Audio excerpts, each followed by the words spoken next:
See, the problem is we are distracted by what we can see naturally to the point it cripples us spiritually. That's why Jesus has to pull you away from the noise. Are y'all with me, church?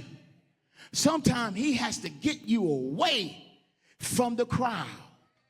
Because, listen what I'm telling you, sometimes you got to shut Facebook down. Sometimes you got to shut chat down. Sometimes you got to shut down all your devices and look again. Tell your neighbor, look again. It ain't what you see. Don't get it twisted. You got to take another look.